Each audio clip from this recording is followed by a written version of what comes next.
Okay, thank you all for coming. Very much appreciate it. Thank you. Today marks the grim second anniversary of a horrific day and its horrific and continuing aftermath that none of us shall ever forget. I know that Dr. Majaj's presentation will inspire us toward a way forward, where, as she puts it, words can cross borders. Today's Hilda B. Silverman Lecture is the 10th in our series, and as such, it is a milestone of sorts. Hilda Silverman was a very close friend of mine. She was also my teacher and an unending source of inspiration. She devoted her life and her work to justice, reconciliation, and peace for Israelis and Palestinians. She was a rigorous analyst and a courageous one, speaking when it wasn't safe to do so, unafraid of departing from the common. Of the many qualities I deeply admired in Hilda was her unshakable commitment to possibility, no matter the barriers imposed. Where there was darkness, she always saw light. The abyss that now confronts us in Israel and Palestine is one she would have worked hard to bridge. Undeterred and resolute, of that I have no doubt.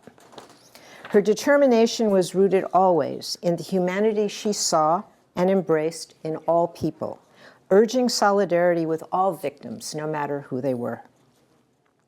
Hilda had a wide circle of friends and colleagues throughout the world. Lisa, Suhair Majaj, was not only among them, but stood out in Hilda's heart and mind. Hilda once told me that Lisa's poetry not only speaks, it breathes. In an interview about her wonderful book, The Jewelers of Ummah, A Potential History of Jewish-Muslim World, Professor Ariella Azoulay said, and I quote, when some act to hide the truth, it is not only about the content concealed, but also about the person or peoples forbidden from pursuing it and whose exclusion is part of the truth, end quote. Through her stunning and powerful poetry, Lisa Majaj gives voice to the excluded, who are part of the truth that Hilda always insisted on telling. Dr. Majaj is a Palestinian-American poet, writer, scholar, editor, and children's author living in Cyprus. She holds a BA and MA in English literature from the American University of Beirut, and an MA and a PhD in American culture from the University of Michigan, Ann Arbor, where she specialized in Arab American literature. She is the author of poems and essays in many journals and anthologies across the US, Europe, the Middle East, and India, and of 2 children's books. She is also a scholar of Arab American literature, a scholarly discipline she helped establish in the United States. Her scholarly work includes the co-edited critical volumes, Intersections, Gender, Nation, and Community in Arab Women's Novels, Etel Ednan, Critical Essays on the Arab American Writer and Artist, Going Global, the Transnational Reception of Third World Women Writers, and the forthcoming Companion to Contemporary Arab American Literature. Her writing also appears in the recent anthologies Heaven Looks Like Us, Unsilenced Poems for Palestine, and Ask the Night for a Dream, Palestinian Writing from the Diaspora. Her new poetry collection, Why Doesn't the Sky Love Us?, is forthcoming.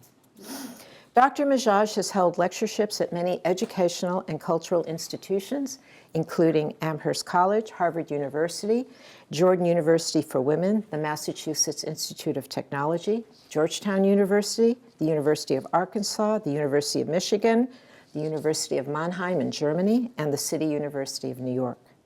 She has read at many international events, including London's South Bank Poetry International, Palestine Writes, the Cyprus International Literary Festival, and at events in Jordan, Lebanon, Palestine, Egypt, Germany, Tunisia, India, and the US. In 2015, she read at the World Court of Women Against War in India. Her poems have been translated into a number of languages, including Arabic, Greek, Hebrew, Spanish, Lithuanian, German, Indonesian, Malayalam, and Chinese. Her poetry was included and displayed in the 2016 exhibition Aftermath, The Fallout of War, America and the Middle East, at the Harn Museum of Art at the University of Florida, and was used in the 2024 limited edition art book, Passport of Witness. Her poetry has also been included in a number of textbooks and has been taught at high schools and colleges in the US and across the Middle East. Dr. Majaj is the recipient of many honors and awards. Her book, Geographies of Light, won the 2008 Del Sol Press Poetry Prize. She was also awarded the Pushcart Prize, the Gretchen Warren Prize, the New England Poetry Club Prize, first prize in the Tom Howard John H. Reed Fiction and Essay Contest, and a finalist in the War Poetry Contest. So it is my great pleasure to introduce Lisa Suhair Majaj.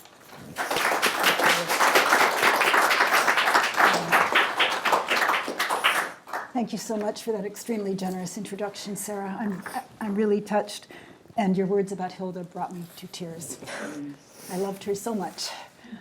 She loved you too. I'm really honored to be giving this lecture in Hilda's memory.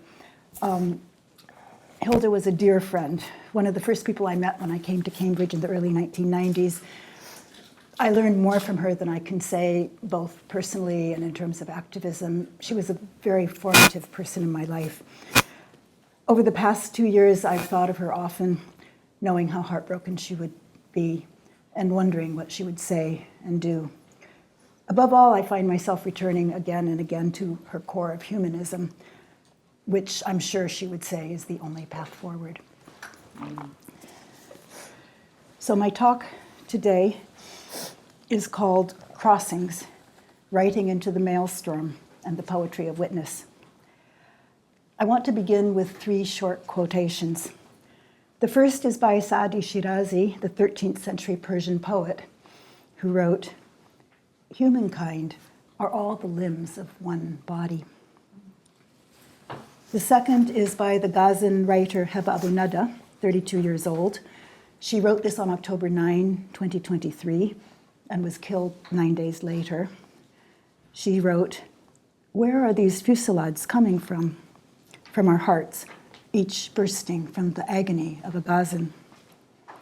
And the last is by a doctor, Dr. Ezzeddin Shahab, 28 years old. He's in northern Gaza. He wrote this on June 16 of this year. He wrote, "Gaza is not dying, it is being crucified, and we are the crowd at Golgotha watching." I will start by delineating the crossings from which I speak. I'm Palestinian American, now Cypriot as well. I was born in the US to a Palestinian father, an exile from Jerusalem, and an American mother from Iowa, herself in exile after she followed my father to their new home in Jordan.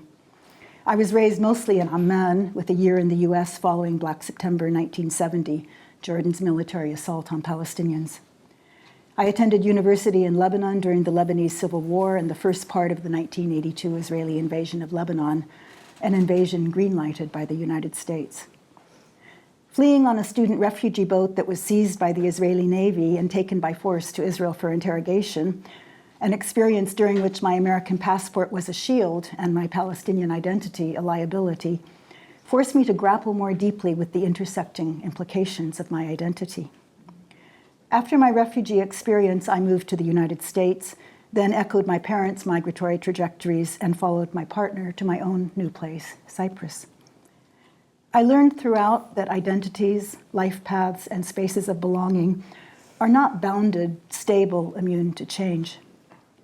To be human at all requires constant, multiple acts of crossing, various forms of moving outward from our internal experience.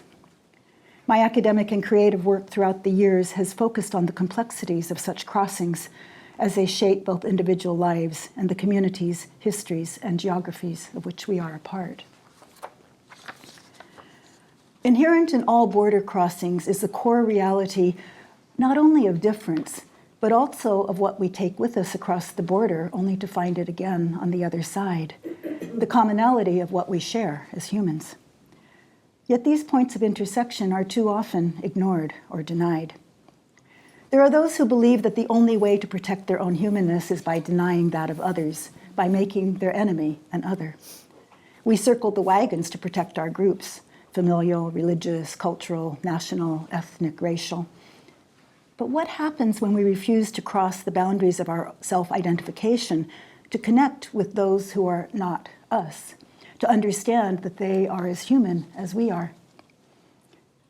The quickest way to find out is to turn on the news. There's a direct line from the characterization of Palestinians as drugged cockroaches in a bottle, to quote former Israeli Army Chief of Staff General Raphael Eitan in 1983, or as human animals, Israeli Defense Minister Yoav Gallant's description of Palestinians in 2023, to the wholesale destruction of Gaza and its people.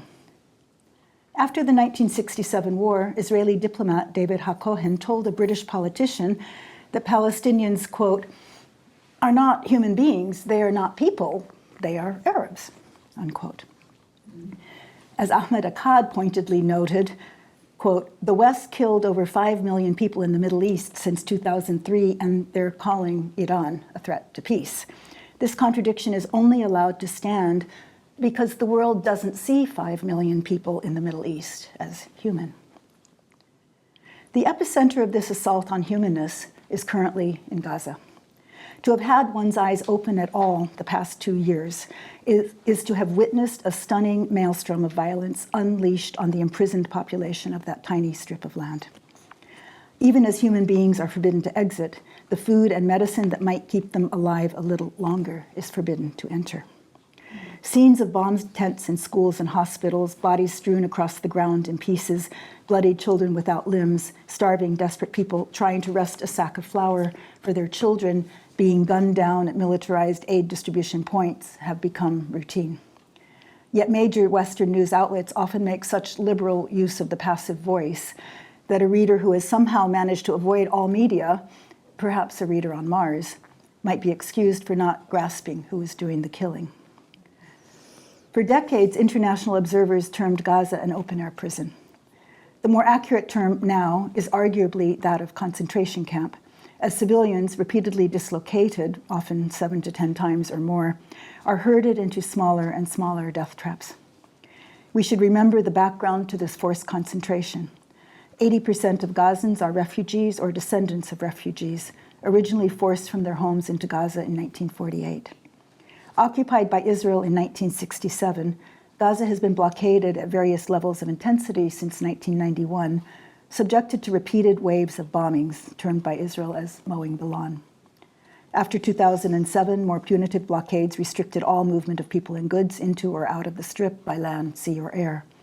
The blockade prevented entry of essential items such as cement, which made it impossible to rebuild after Israel's repeated bombings, as well as of things one would be hard-pressed to view as dangerous: pasta, chocolate, cilantro, A4 paper, toys. Clearly, it is not the items that are the threat, but the act of crossing itself. The Great March of Return of 2018, when Gazans attempted a series of nonviolent demonstrations near the separation barrier, only accentuated their imprisonment. Met by massive Israeli force, the protest led to tens of thousands of Palestinians' casualties, and because snipers explicitly targeted limbs, created a population of one-legged youth. It is one of the ironies of Palestinian experience that those desperate to get in are locked out, while those desperate to get out are locked in.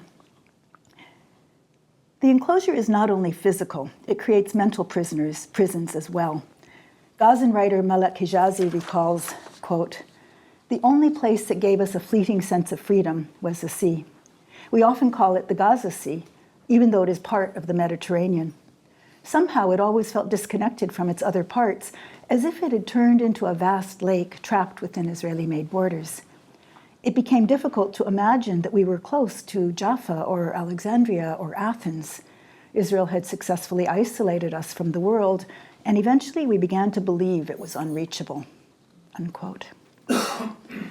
It is from this long-standing refusal of the right of crossing that October 7, with its horrors and the horrors that followed, erupted. Gaza is often portrayed in the West as a surreal and incomprehensible space, a kind of black hole in a distant galaxy, horrible, tragic, but beyond the observer's sphere of understanding or responsibility.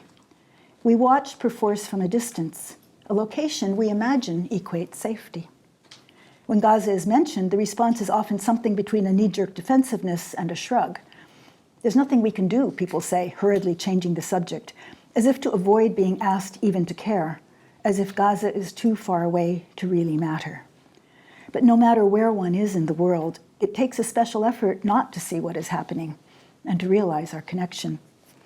From the small island of Cyprus on which I wrote this talk, it has been even harder to avoid the reality of proximity. At only 262 miles away from Gaza, it's easy to imagine that we feel the reverberations of bombs, as we felt the 2020 Lebanon port explosion that literally shook our very walls. We watch military planes take off from the British bases. Our GPS, scrambled by Israeli radar, often tells us we are in Lebanon. During the June attack on Iran and the Iranian counterattack, Cypriots watched missiles crossing the sky in streaks of deadly light. And wherever we outside Gaza are located, we are implicated by the misuses of our tax money and by the actions and inactions, alliances and abandonments of our governments as they fund, felicitate, or ignore genocide. This is, as has been noted, the first live-streamed genocide in history, one of the first times that the media's obfuscation of fact is so easily bypassed by live footage from those on the ground. A finger swipe delivers real-time horror crossing our screens in an endless flood, complete with burning children, dismembered corpses, mass graves. Once seen, it cannot be unseen. Images enter us and detonate like exploding bullets, decimating any sense of distance. As new fronts of violence open, unleashing unpredictable currents of danger, it becomes clear that no matter how far away from the epicenter any of us are, we are neither on safe nor innocent ground. The boundaries we count on to keep us secure have already been crossed. The maelstrom is here. We are in it, and it is in us.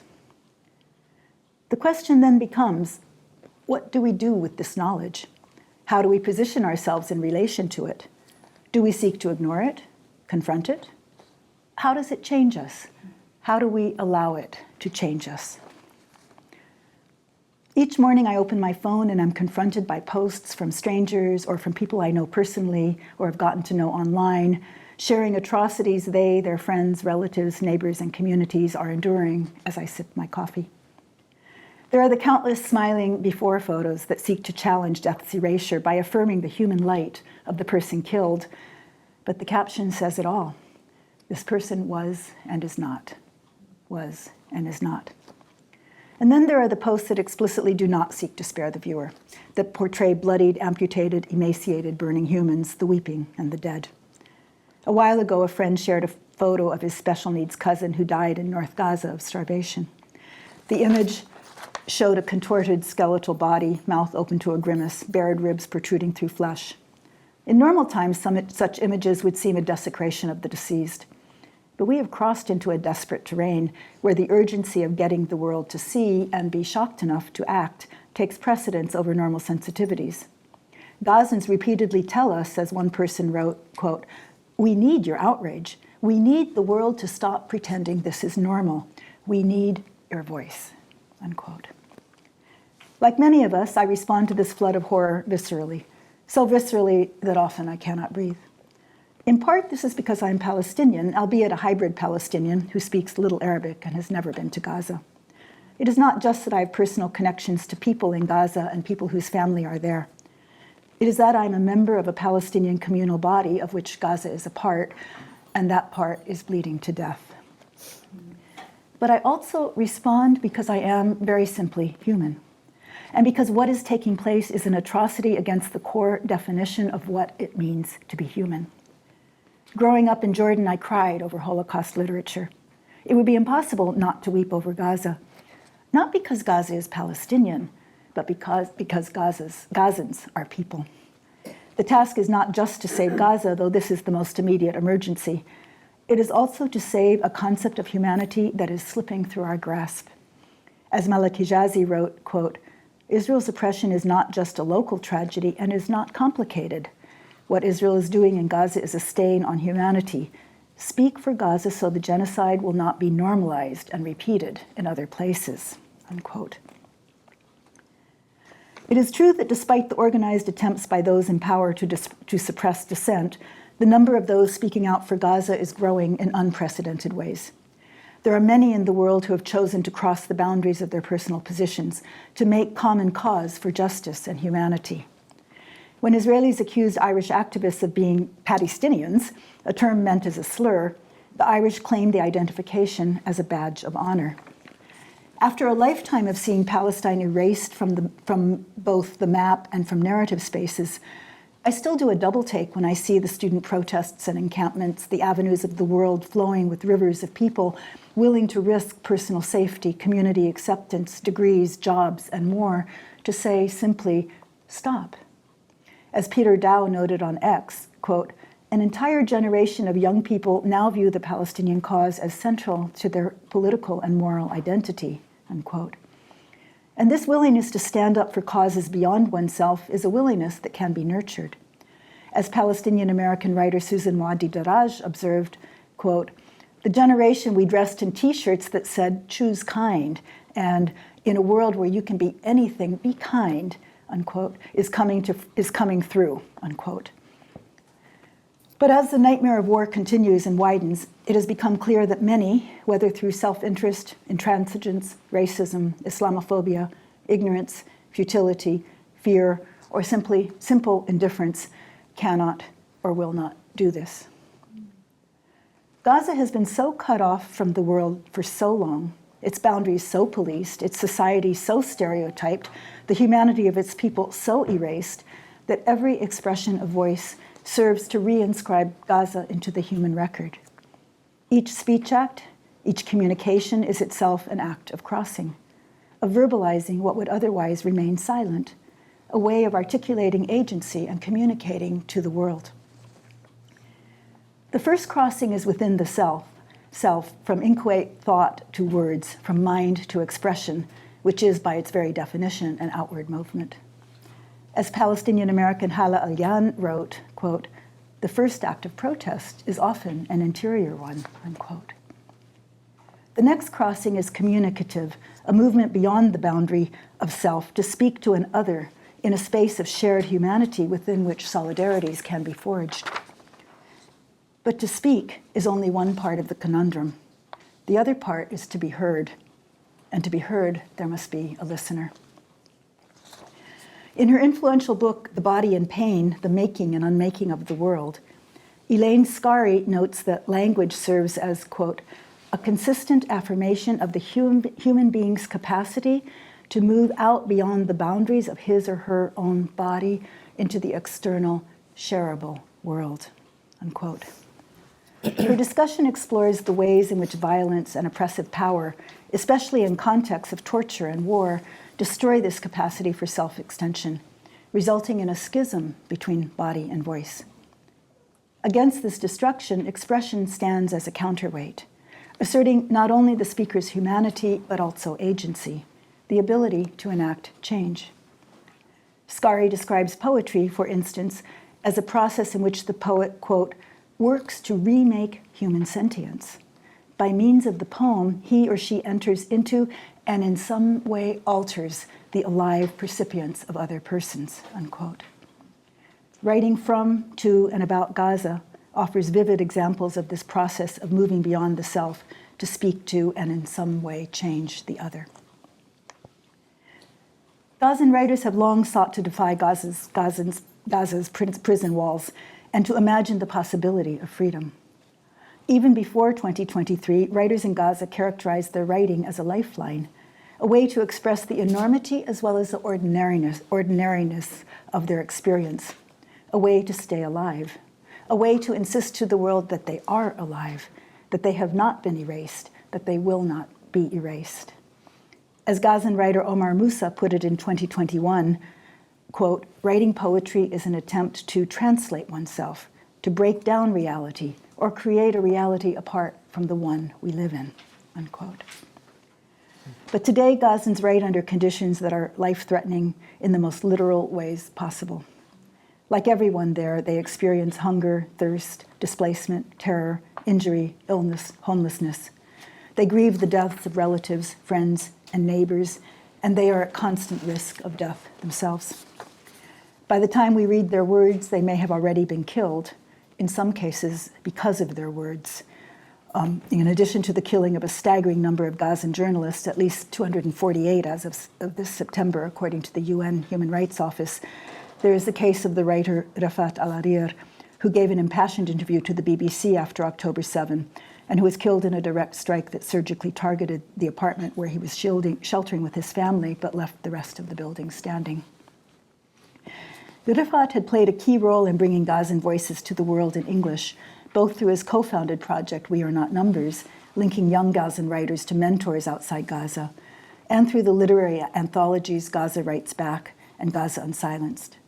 As Salam Bustanji put it, quote, Rifat believed that writing was a form of resistance and liberation and that every Palestinian had a story to tell, unquote. More than this, Rifat challenged those who see and hear Gaza to take up the baton of witness themselves. Still pinned to his timeline at his death was a poem that included the lines, "If I must die, you must live to tell my story." He knew that stories are at the same risk as humans, that they can be silenced. To write, to speak, to bear witness to Gaza is to combat this silencing. It is an act of digging through rubble, listening for voices, seeking to find as many survivors as possible, and to resurrect the voices of those killed. There's a difference, obviously, between experiencing the horrors of genocide and witnessing them from afar. At issue is not just the acuity of experience that proximity brings, but also the question of who speaks, who has the access to speak for Gaza, and for what purpose. Gaza is not just a symbol. Gazans are real people with real needs, whose voices can reach us if we only listen. But the point is to listen. As Mohammed Musa from the Gaza Poet Society remonstrates, "My death is not a song for you to sing, is not a march for you to walk in, is not a shirt for you to wear. My stolen life is not an abandoned city besieged by a weeping sea. I can hear you singing, I can hear you dancing." In this poem, Musa implicates not only the direct and indirect perpetrators of genocide, but also those whose responses might involve an element of self-interest. He reminds us that when we speak about Gaza, the point is not to prove our politics or celebrate our own voices and words. Gaza is not a publication opportunity nor a political opening. As Palestinian-American poet George Abraham asks, "What does mourning Gaza even mean when I come from a society who writes about Ghazawi Palestinians as if they are already dead?" Unquote. The point is not just to commemorate genocide, but to keep the living alive. In speaking out for Gaza, we speak for those trapped within the borders of impending death, human beings who have the right to survive and may not. We speak so that Gaza will be seen and heard, so that Gazans will have some indication that the world cares, and so that those who might not otherwise listen to Palestinian voices can be helped to hear. The realities of Gaza as a site of imprisonment, with Gazans unable to leave and outsiders unable to enter, position Gazan writing as a kind of prison writing. Writing about the genre of prison writing, Eleanor Jane March observes, "Prison is a hidden, marginal space that renders the prisoner other to society, and writing by prisoners is similarly marginalized. The prisoner writer conveys the experience of imprisonment to readers outside prison walls, forging connections between the prison and non-prison worlds," unquote. Writing from Gaza undertakes a similar act of translation, communicating to those outside the experience of incarceration and captivity, of death dispensed in darkness. It narrates a world in which Gaza exists and Gazans are human, with lives and dreams they hope will leave a trace. The crossings Gazan writers enact through their words make our world smaller and more connected, and all of us as humans larger. Writers have long confronted the limitations of language to adequately communicate experiences of extremity. Central to the nature of trauma is that it cannot be properly expressed or known. It is beyond articulation. As the award-winning Palestinian novelist Adiana Shibli said soon after October 7, "Language has deserted me. It was like it was not there. I now understand this loss of language as an outcome of staying with pain," unquote. But in seeking to express the inexpressible, to externalize interior experience in an interpretable form that can reach and change others, creativity centers human life, speaking of and through trauma to reclaim what atrocity seeks to obliterate. The 1993 anthology Against Forgetting, 20th Century Poetry of Witness, edited by the American poet Carolyn Forche, documents literature's ability to create space for individual experience and expression within dehumanizing contexts of violent power. Writing at a time when the division between political and personal poetry was stark, Forche argued that the poetry of witness, written by those experiencing war, imprisonment, torture, and exile, established a third space, one in which, as she put it, the social can be reclaimed from the political, thereby defending the individual against illegitimate forms of coercion. In what follows, I will explore a few writers whose voices reach us from the space of danger that is Gaza. Writing as women and as Gazans and as Palestinians and as human beings, these authors narrate the suffering, atrocity, and despair that shapes Gazan experience today, expressing a potent need for both refuge and hope. Through their writing, they situate themselves in relationship to both a community and to the hope of a continuity that extends beyond their individual selves. Their words invite us to consider the relationship between self and other, confronting us with the implications and responsibilities of our positionalities. These writers bring us Gaza, and they insist we keep it alive. In so doing, they expand the space of the we. Gazan writer Hiba Abu Nada, who I quoted at the beginning, offers a striking example of this ability of words to chart out and claim a space for the human amid situations of violence. Born to a family displaced to Gaza by the Nakba, a nutritionist, a women's rights activist, and author of several books of poetry and an award-winning novel titled Oxygen is Not for the Dead, Abu Nada was killed in Gaza at the age of 32, 13 days into the war. In her last Facebook post, she documented Gaza's encroaching darkness, the rapaciousness of death. On October 8, she wrote, "Our personal pages are mourning houses, memorial tents, obituary newspapers. We move from page to page as if we are walking in a funeral yard, divided and open to each other." As days passed, she portrayed a landscape surreal in the immensity of loss. On October 10, she wrote, "At the beginning of the day, after making sure that we are still alive, we start to count each other, who is still here and who has turned into a funeral. Not just people, streets and neighborhoods too. The whole city has been martyred."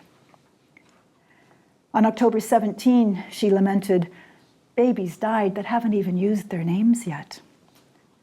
On October 18, she described Gazan family photos as comprised not of clusters of smiling relatives, but of grim collections of, quote, body bags of dismembered body parts, a pile of ashes, 5 shrouds of varying sizes laid side by side. On October 19, she wrote, "My friend list is shrinking, turning into little coffins scattered here and there, small crumbs from what she called the huge feast of death." The next day, she and her family were killed in an airstrike on their home in Khan Yunis. But threading through the darkness her words portray is an insistent negotiation between despair and hope, a search for crevices of air and light. In a poem titled Not Just Passing, written during this period, Abu Nada links the fragile light of life trembling under bombs to a larger light that continues. The poem begins, "Yesterday, a star said to the little light in my heart, 'We are not just transients passing. Do not die. Beneath this glow, some wanderers go on walking.'" The command, "do not die," is striking. In this space of imminent death, the poet insists on life. Indeed, the poem goes on to narrate a space filled with growth, rootedness, healing, connection, and life, claimed not only for the self, but offered to others. The speaker insists, "You were first created out of love, so carry nothing but love to those who are trembling." She continues, "One day all gardens sprouted from our names, from what remained of heart's yearning. And since it came of age, this ancient language has taught us how to heal others with our longing, how to be a heavenly scent to relax their tightening lungs, a welcome sigh, a gasp of oxygen, Softly we pass over wounds like purposeful gauze, a hint of relief, an aspirin. Linking names, yearning hearts, and ancient healing language, gardens that sprout and produce oxygen, protective gauze, and the relief of medicine, these lines set forth a claim to deep belonging, the hope of a nurturing future, and language itself as a healing modality, all of which are ways to resist erasure. By positing the existence of a space of safety and life amid spiraling violence, Abu Nada's words confront danger and transience with a claim to continuation that extends beyond the self. The poem ends with a plea and an invitation. Oh, little light in me, don't die. Even if all the galaxies of the world close in, oh, little light in me, say, enter my heart in peace. All of you, come in. This expansion from the self to a space of community and from refuge needed to refuge offered is developed more explicitly in one of Abu Nada's final poems, I Grant You Refuge. The poem begins, I grant you refuge in invocation and prayer. I bless the neighborhood and the minaret to guard them from the rocket. The you here is part of a community, people and their religion, all at risk from the bombs, especially the children. Though Abu Nada wistfully describes the children as the little ones who change the rocket's course before it lands with their smiles, she does not obfuscate reality. Even the children know death lurks outside the house. Their mother's tears are now doves following them, trailing behind every coffin. The poet understands that perhaps the only realistic wish is for the children to be granted what she describes as a death as beautiful as they are. But the poem nonetheless ends with a promise. I grant you refuge in knowing that the dust will clear, and they who fell in love and died together will one day laugh. As such, Abu Nada offers a thread of hope to those from whom everything, even life, is taken, as hers was taken soon after penning these lines. As genocide has accelerated, the voices out of Gaza have grown grimmer. As one young writer, Haya Abu Nasser, put it in 2024, quote, what is our life but a melancholy play on a stage of blood? At the cliff of death, I see myself suspended by a noose, unquote. Internally displaced 4 times after the destruction of her family home, Abu Nasser spent months living in a tent until she managed to cross into Egypt, one of the few who were able to do so. In a blog she kept before leaving, she wrote, quote, as I pen these words with tanks closing in and fear enveloping us, we are trapped. We await our fate in this fragile shelter, where death is not a distant companion, but an imminent presence, unquote. Yet like Abu Nada, Abu Nasser searches in her writing for something beyond despair and death. In the poem A Desperate Bird, published May 2024, she depicts herself as a bird fleeing tanks, beating its wings above tangled wires at the border, losing its feathers, standing as a beggar at the doorstep of the future. But in her lines, vulnerability, grief, and loss are paired with an equally resonant sense of resilience, memory, and resistance, the refusal to relinquish either the past or the hope for a future. She writes, I stride away, abandoning family, memories, home. I carry fervent longing on my chest as an amulet, which will bring me back someday. In a companion poem, Whispers of Love, Abu Nasser laments the world lost to Gazans, a world of semi-normality, or perhaps merely of dreams, in which lovers didn't fear the future, and instead, quote, believed the sky bestowed rain and stars for wishes, unquote. It is true that in this poem, this promise of beneficence is soon destroyed. War kills the beloved, and the bereaved lover is left behind like a bird losing its wing in battle, weeping until a missile kills her too. But even in this dark ending, the poet nonetheless finds a thread of hope. The dying woman is described as finding refuge in the knowledge that at least she will be with her loved one in death, free from fear. And the poet concludes, this is the moment I knew that life isn't eternal, but love is. This poem was published after Abu Nasser had managed to leave Gaza and could breathe a little. Work from writers still trapped inside Gaza is often decisively darker. Writing by Nadine Murtaja offers a particularly compelling example. Her work portrays a grim world where little is certain but destruction and death. In 2021, Murtaza, then 18, described poetry as an escape from the pressure of war, a way to create what she called a world of my own, far away from the world I live in. But in another poem written at this time, Murtaza depicts a space of demolished homes and fractured dreams, in which the passage of time brings no relief from horror, and hope is hard to find. She writes, "We walk on the shattered glass of our broken windows. There on the other side, time changes, hours pass. The sky takes off its dim dress, then the morning arrives. But here, where I live and breathe, life wears its black dress constantly. Here, the hanging clock in my room is broken. We all walk towards freedom, towards hope. We walk on the shattered glass of our broken windows. We walk on stones that were once a house, carrying stories and secrets. We walk with the screams of children and the groans of mothers pulsating over and over in our ears." In August 2024, Murtaza published the chapbook Ash and Air, a series of poems in English and Arabic that navigate the tension between the omnipresent reality of violence and danger and the attempt to hold on to life. In these poems, even what seems beautiful hides a dark reality where death is a constant threat and sorrow is omnipresent as air. In the opening poem, the speaker states, "I count stars only to realize they are warplanes delivering souls to their final abode." Wondering what to tell a child in this situation, the speaker decides to, quote, "reinvent war as a lie," unquote, proposing, for instance, that the warplanes are shooting stars, voices are gifts from God, and rain may come, although, as she quickly admits, it will never come.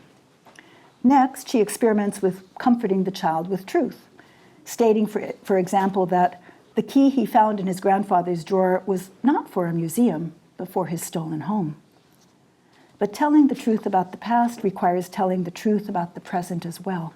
For instance, the truth about the threat of death facing every person in Gaza. As the poet notes, "I might turn 20 next month, I might not. 20 years from which wars stole the largest fragment." It is worth noting the difficulty with which Murtaza's words seem to come to the page. All the texts in Ash and Air are untitled fragments set down without introduction, the kind of abrupt communication one might expect from someone fleeing imminent danger. They traverse a landscape across which language wanders in fractured lines, staggered words. At times, the poems begin with no preface, in an abrupt in media res, as in the first poem, which begins, "And if death does not suffocate me, the smoke will." Or they conclude in hasty exit, as in one poem that cuts short its litany of despair to declare abruptly, "We must leave now, for the bells of destruction have knocked our rusty doors." Extremity, Caroline Forché has argued, breaks forms and creates forms from these breaks. The fragment gains urgency in the aftermath of extremity. The form of Murtaza's line suggests a desperate search for words, broken and stuttering. Written in corridors under bombs, her words are subject to the same terror as humans, the same earth shakes, the same dust clouds. In these poems, anything human or connected to the human, whether people or homes or tents, is reduced to drifting ash that makes it hard to breathe or see. But within this surreal landscape where nothing is solid and memory itself is consigned to the void, words, however broken and displaced, stand as testimony. Residing on the page and in the minds of readers and listeners, they assert the possibility of speaking beyond devastation. They demonstrate what Forché describes in her characterization of the poetry of witness as poem as trace, poem as evidence.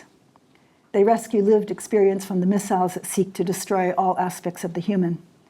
They function as an extension of breath and thus of life. And they transmit voice far beyond Gaza's beleaguered terrain. In so doing, they open space for the possibility of a larger we, one in which writer and reader can find each other across the borders that isolate Gaza from the world. This linkage is evident not only in the fact that Murtaza's words, published in English as well as Arabic, and available both online and in book form, can reach a worldwide audience. It is insisted on, too, by the language of the poems.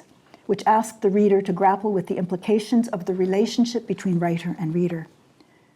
The first poems begin with a capitalized line, as if to mark at least the possibility of structured address, and are presented from the perspective of a first-person narrator, implicitly situating the reader as an onlooker who watches and listens. But the last poems, set down entirely without capitalization, subtly shift what is asked of the reader. In these poems, we are no longer watching from a safe distance. Rather, we are pulled into Gaza's terrain of devastation through the text's implicit blurring of the you it addresses. Consider these lines.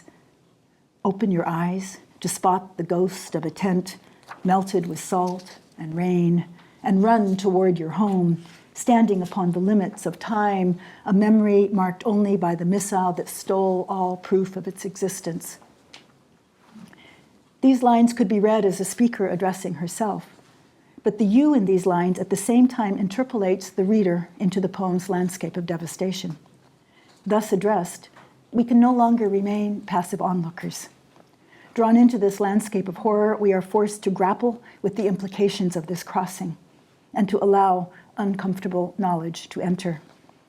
In this sense, the connection between writer and reader, the one articulating their experience and the one who hears and therefore on some level shares it, is like the atrocity itself. Once perceived, it cannot be ignored or denied. How do we respond? Do we respond? Or are we, like the crowd at Golgotha, merely watching?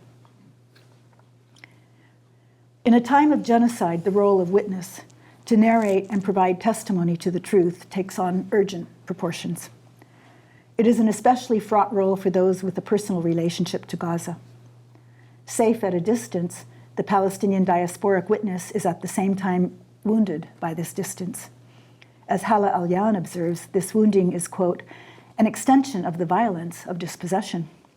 The exiled has the option to look away, but that option is only an illusion. To look away is to further disconnect yourself, unquote. Trapped in a world that prioritizes comfort over awareness and that punishes those who disrupt this comfort with their raw expressions of anguish, the exile bears witness not only to the devastation in Gaza, but also to the impossibility of their own positionality.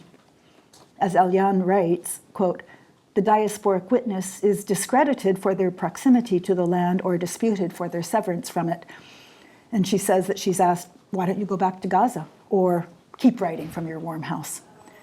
Compared to those there, Alyan admits, we are, quote, ridiculously buffered by our passports, our time to muse, our code switching. But in the end, we are Palestinian mouths, we are Palestinian eyes. Our allegiance will always be questioned. Our truth will always come with an asterisk. If the job of the witness is to narrate truth, the job of the poetic witness is to make visible the emotional layers of this truth. As Palestinian-American Zaina Al-Sus notes, quote, war is not just war, but interpretation. Interpretation is not just a haunting of content, but a history of feeling, unquote. How to chart this history of feeling is the challenge facing the poet. In a 2014 spoken word poem titled Gaza, Alyan deploys a series of declarative lines that begin, this is, and end with no punctuation. Their insistent repetition is like bombs that won't stop falling. She writes, this is man greets dawn with shrapnel. This is hands muddy from sifting through rubble. This is hands muddy for anything breathing. This is steam and ruin and flashlit bodies. This is history of shallow graves. But Gaza's reality resides not only in the devastation of buildings falling as bodies pile up, the tents on fire, and the moonscape of rubble. It also resides in the longing and belonging that delineates the relationship of Palestinians inside, outside, to this experience and to this place. As Alyan writes, quote, this is, I am half yours. This is diaspora. This is, don't change the channel, the least you can do is watch. This is rooftop woven from night sky. This is voice learning to lift. This is daughter, and we will carry your name everywhere, unquote. While in many ways Alyan's 2014 poem could have been written today, there's a notable shift in her poetic voice after October 7, from fluid urgency to increased fragmentation. Her words seem to stutter under the burden of making visible to a world that does not want to see a weight that is beyond speaking. The fragments cannot cohere. In a poem titled Naturalized, Aliane renders with stark clarity the dissonance between the acuteness of Gaza's devastation and the intolerable mundanity of daily life. The speaker endures a world that doesn't want to see her, her identity, or her pain. A world that prefers her emptied of connection and life. As she acidly notes, they like me in a museum. They like me when I spit my father from my mouth, unquote. She tries to prove that she exists, that she's human, but she's erased, like her history, like Palestinians, like Palestine. She wonders, quote, what op-ed will grant the dead their dying? What editor, what redline, what pocket, unquote. There's no answer, and she knows it. The last line relinquishes the interrogative mode as pointless. The questions that held open the hope of being seen and heard are reduced to flat statements which, as commentator Claire Schwartz notes, stand as an indictment. Aliane writes, what earth? What shake? What silence? But Gaza will not be so readily silenced. The need to assert a voice, leave a trace, surges through both literary texts and the more immediate medium of social media. Posts by Gazans on sites such as Facebook and Instagram document with raw intensity the daily dead and their stolen stories, demanding both that the living be allowed to speak and that we outside see, hear, and act. As one Gazan wrote on Facebook in July, echoing the sentiments of countless others, quote, it's not just bombs that have killed. The silence of the world has killed us too, a silence louder than any bomb, unquote. In this context, solidarity matters.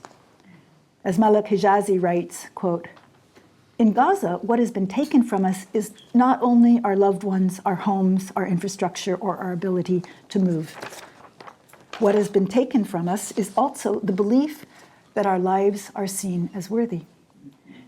When people risk their safety to show up, not to save us, but to insist that our isolation is unacceptable, they remind the world that our lives are not collateral. We are not too far or too dangerous or too politically complicated to stand beside, unquote. This kind of solidarity cuts through abstraction. It says, we are with you, not because it is easy, but because it is right. But solidarity also requires listening deeply to what Gazans are saying. I would like to share a fairly long quote from the Gazan writer Faris Abu Labda, writing from a tent in Gaza, who this past summer put forward a searingly passionate demand to be heard and seen in full humanity. He wrote, does anyone dare to knock on the doors of destroyed homes and ask the people inside, what do you want? To hold a microphone to a mother digging through rubble with her bare hands? To listen to those trapped between death and betrayal?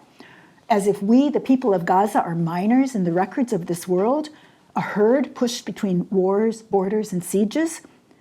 We are packed into tents made of fear and patience, waiting for an unknown fate. We are buried alive under the rubble of the world's silence. We no longer have space to bury our dead. Yes, even death has grown tight on us. All night we sit around the crumbs of news, searching for a miracle, for a single word that tells us you are not alone. But we are alone. We bury our loved ones under collapsed buildings or leave them on the sidewalk because the ground is full.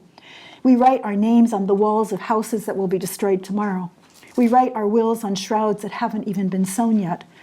Our wound is hanging around too many necks, around the necks of those who decide our fate in air-conditioned rooms far from the smell of our blood, around the necks of those who kept silent because speaking up would be inconvenient, because our images ruin their clean broadcasts. So ask us before you write our ending.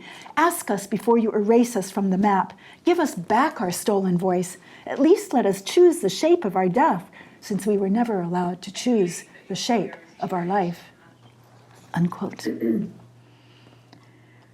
We are connected to Gaza through internet waves, through words that find their way past Gaza's prison walls. It is impossible not to know, unless we choose this unknowing. Yet those inside Gaza also speak of their growing inability to express the horror of their reality. Taqwa El-Wawi, a 19-year-old Gazan, wrote recently in The Nation, quote, "Trapped within Gaza's crumbling walls, we live inside a storm in which language itself has broken down. We are losing our very ability to speak. It is the collapse of the symbolic system that language represents, the shared framework through which we give meaning to our emotions and experiences," unquote. Yet she has not given up on writing. She says, quote, "We write to keep the door slightly ajar between the world we inhabit and the world beyond the siege." As the destruction of Gaza and of Palestine itself continues apace, it is hard to find a way forward. Those of us outside navigate the fraught space of distance and connection, of privilege, responsibility, and helplessness. Like all of us, I despair of the ability of language or anything else to challenge genocide. Yet I still hold on to the hope that words can cross borders and initiate some kind of change. As a writer and a human being, I've been changed by listening to the words of Gazans, by their public and private communications. And I have been changed by their silences, when those I've been talking to disappear from my screen and I do not know if they are without internet, displaced yet again, injured, or lost to the silence of death. As we watch Gazans endure extremity beyond imagining, we also confront the necessity of grappling with our own positionality in the face of atrocity. How do we shoulder the burden of a knowledge that cannot be denied? What do we do with this knowledge? I will end with 3 poems of my own that seek to grapple with these questions: how to locate the space of humanity amid violence, how to understand our relationship to the human we, and how to act upon the implications of our positionalities. I will begin with the first poem that I wrote after October 7. Amid the horror, I felt a deep need to return simply to the core of the human. It's called "This is a Body." This is a body. Body of flesh, body of bone, body of spirit, body of light, body of longing, body of dreams, body of bodies. This is a body. Body with a chest broken open. Body with a skull broken open. Body with a spirit broken open. Body without a body. This is a body, a body. Body of wonder, body of hope, body of oceans, body of harbors. This is a body in flesh like yours. This is a body broken like mine. See how we stutter through rubble, wounded till we fall. This is a body of words, a body of history, a body of knowledge. This is a body of fact and a body of lies. Here are the bodies sprawled in the street like puppets, the bodies dangling in frantic peril from ravaged roofs. Here are the bodies seized, the bodies fleeing, the bodies that stay alive with eyes that burn, limbs torn off, the bodies in which we die. Here is the vessel of flesh, the shipwrecked hull. Here is the gasping breath, the vanishing shore. Here are the ones who drowned.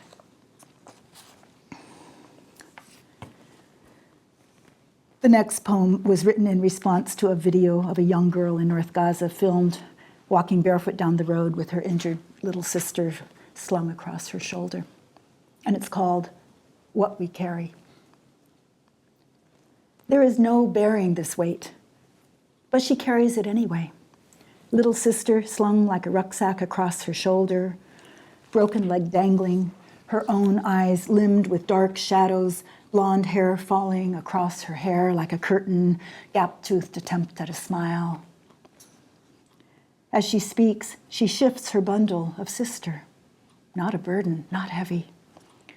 She has already trudged kilometers, shouldering this load beyond her years. Both girls are small and frail, too young for this world. No adults, no safe space. They have only each other. Barefoot child bearing her sister down the road. Where are they going? How will they live? The younger child needs a doctor. Her sister needs a different universe, a safety net, a living parent, bread, a jug of water. But there is no clean water in Gaza. Their parents are dead, their home demolished, and nothing grows in the rubble. From afar, we bear this knowledge, a stone we cannot put down. We bear grief and rage and despair, the burden of helplessness, the pulse of hope already broken. We bear the urgency of witness, the fragility of what is human. Who can help these children stay alive? Who can stop the dark from seizing them? The older girl hoists her sister.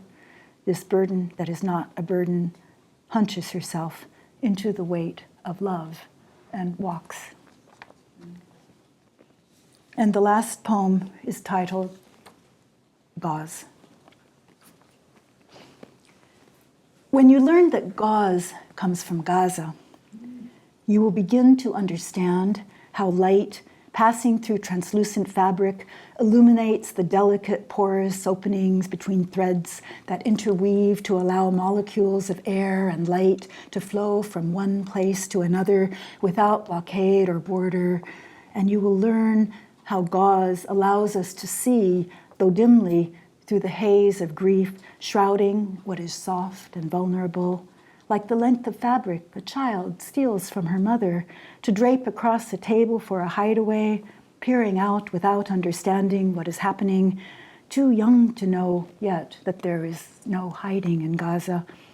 And through this haze, you may be able to glimpse the ones still alive this morning before the bombs found them, murmuring of hunger and the absence of bread, the softness within them reverberating like an echo past their now crushed bodies. And as you turn away in anguish or despair or shame, perhaps you'll remember that gauze is also used to cover wounds, layering gently over the bleeding place, of which Gaza has so many we cannot stop counting. And perhaps you too will begin to see through the haze of denial and scream, stop. Thank you. Wow.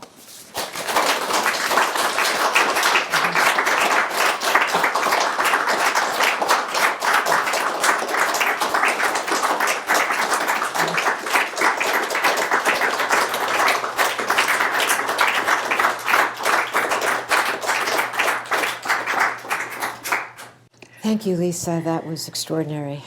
Very, very moving. Thank you. Thank you for being here. We will open it up for questions.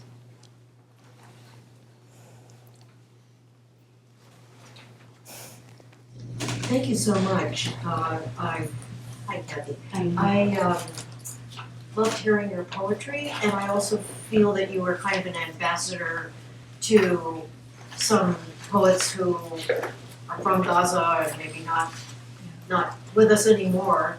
And I appreciate that, and the sort of the offering that you gave us. And I'm interested in how you found those poets or how they found you. Okay. I found the poets. It started, I was asked to give a talk about creativity, Arab women's creativity, and I very much wanted to write about Gaza, and I realized I didn't know very much about Gazan writing. I knew the poet Hala Al-Yan because she's an American writer. She's a wonderful writer, novels and poetry. And I started looking, and some names surfaced immediately, like Hiba Abu Nada. But what I did, now you can find more things properly published, but at that time when I began my research, I went onto Facebook myself, and I found their Facebook posts, and I read them through Google Translation. And it was extraordinary because, now, for instance, Hiba Abu Nada's posts have been collected into a whole document, and you can find it, and you go and you read it, and that's a publication. But when I found her on Facebook, she was already dead. But it's the immediacy of the voice, somebody who wrote that alive. And then I just kind of followed the trail of crumbs, and I just was searching in every different way.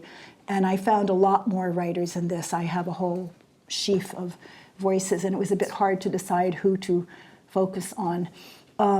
But I wanted to focus on Hilda B because she was killed, and I wanted to look at, there's so many young voices. I wanted also to give space to these young voices. And it's astounding to me how many young Gazan writers there are and how powerful their voices are. So, Thanks. yeah. Thank you. Yeah, so. Can you tell us, in your communications with poets in Gaza, what are the are there any themes that are forward-looking, as difficult as that may be? Is there any sense of hope or possibility in the poetry or in your, exchanges with these young poets?